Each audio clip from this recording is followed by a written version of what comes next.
Welcome to Suduthanni. இன்றைக்கி நம்ம வீடியோவில் எல்லாருமே ரொம்ப ஃபேவரட்டான ஒரு ரெசிபி தான் பார்க்க போகிறோம். எங்கே போனாலும் நம்ம ஆர்டர் பண்ணுற ஒரு recipe, restaurant style paneer tikka எப்படி பண்ணுறதுன்னு பார்க்கலாம். இது ரொம்பவே ஈஸியான ஒரு ரெசிபி. இனிமேல் வீட்லேயே நம்ம அடிக்கடி செஞ்சிடலாம். இதோட இன்க்ரீடியன்ஸை நான் டிஸ்கிரிப்ஷன் பாக்ஸில் கொடுக்குறேன். இப்போ வாங்க சேர்ந்து சமைக்கலாம். ஃபஸ்ட்டு இதுக்கு நம்ம மேரினேஷன் ரெடி பண்ணிடலாம். அதுக்கு 2 டேபிள் ஸ்பூன் தயிர் சேர்த்துக்கோங்க. இதோட 1 tablespoon Kashmiri chilli powder, 1 tablespoon garam masala, 1/2 teaspoon chaat masala, 1/2 teaspoon black salt, 1/4 teaspoon pepper powder, 1/2 tablespoon வறுத்த சீரகத்தூள். இதை நான் சீரகத்தை வறுத்துட்டு அதை அரைச்சி பொடி பண்ணி வச்சுருக்கேன். இதை இன்ஸ்டண்ட்டாக நான் பண்ணது. கூடவே kasuri methi 1 teaspoon, 1/4 teaspoon table salt, கூடவே ஒரு அரை எலுமிச்சம்பழத்தோட சாறு எல்லாத்தையும் சேர்த்துட்டு, இது கூட ஒரு முக்கியமான இன்க்ரீடியண்ட் இருக்குது, கடுகு எண்ணெய் சேர்த்துக்கணும். இதை நல்லா சூடு பண்ணிவிட்டு இதிலேருந்து ஒரு 2 டேபிள் ஸ்பூன் சேர்த்துக்கிறேன். ரெஸ்டாரண்ட் ஸ்டைலுங்கும் போது இந்த எண்ணெய் கண்டிப்பாக சேர்ப்பாங்க. இது இல்லாத பட்சத்தில் நீங்கள் விட்டுடலாம். இந்த மசாலா நல்லா மிக்ஸ் ஆனதுக்கப்புறமா திக்னஸ்க்காக கொஞ்சமாக கடலை மாவு சேர்த்துக்கிறேன். 1 டேபிள் ஸ்பூன் கடலை மாவு சேர்த்துக்கலாம். சேர்த்துட்டு நல்லா மிக்ஸ் பண்ணிக்கோங்க.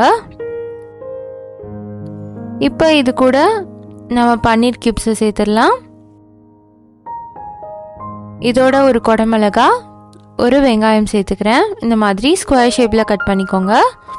கூடவே ஒரு தக்காளி சேர்த்துக்கலாம், ஸ்லைஸ் பண்ணி சேர்த்துக்கிறேன். இது எல்லாத்தையும் நல்லா மிக்ஸ் பண்ணிடுங்க. இப்போ பார்த்தீங்கன்னா நல்லா கோட் ஆயிடுச்சு. கடைசியாக அதில் ஒரே ஒரு டீஸ்பூன் இஞ்சி பூண்டு விழுது சேர்த்துக்கிறேன். இது சேர்க்குறதுனால பெரிய டேஸ்ட் டிஃப்ரென்ஸ் இருக்காது. ஆனால் ரெஸ்டாரண்ட் ஸ்டைலுங்கும் போது இது சேர்த்திங்கன்னா இன்னும் கொஞ்சம் பெட்டராக இருக்கும். சேர்த்துட்டு நல்லா மிக்ஸ் பண்ணிக்கலாம். இப்போ பார்த்தீங்கன்னா இது நல்லா ரெடியாக இருக்குது. இதை ஒரு 10 நிமிஷம் ஊற வச்சுருங்க. ஸோ நல்லா மசாலாவோட கோட் ஆகிடும். இருக்கட்டும், 10 மினிட்ஸ்க்கு அப்புறம் இதை நம்ம ரெடி பண்ணலாம். பார்த்தீங்கன்னா இப்போ 10 நிமிஷம் ஆயிடுச்சு. இதை ஒரு ஸ்கியூவரில் போட்டுடலாம். இந்த மாதிரி அரேஞ்ச் பண்ணிக்கோங்க. ஒரு கேப்சிகம், ஒரு ஆனியன், ஒரு டொமேட்டோன்னு மாற்றி மாற்றி நீங்கள் அரேஞ்ச் பண்ணிக்கலாம்.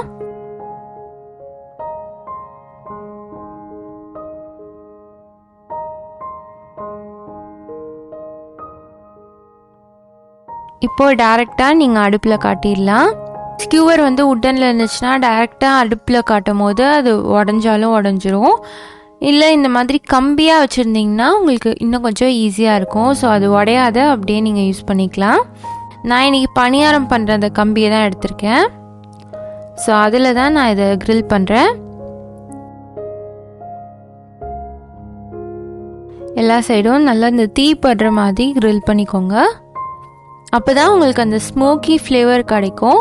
நீங்கள் இந்த மாதிரி க்ரில் பண்ண முடியல அப்படின்னா நீங்கள் டைரெக்டாக தவாவில் போட்டு 2 சைடும் திருப்பி ரோஸ்ட் பண்ணி கூட எடுத்துக்கலாம். நம்மளோட பன்னீர் டிக்கா சூப்பராக ரெடி ஆகிடுச்சு. இந்த ரெசிபியோட க்ரீன் சட்னி, மைனஸ் ரெண்டுமே நல்லாயிருக்கும். கண்டிப்பாக இந்த சூப்பர் ஈஸியான ரெசிபியை நீங்களும் ட்ரை பண்ணி பாருங்கள். இதை நீங்கள் ட்ரை பண்ணி பார்த்தீங்கன்னா எப்படி இருந்துச்சுன்னு கமெண்ட்டில் சொல்லுங்கள்.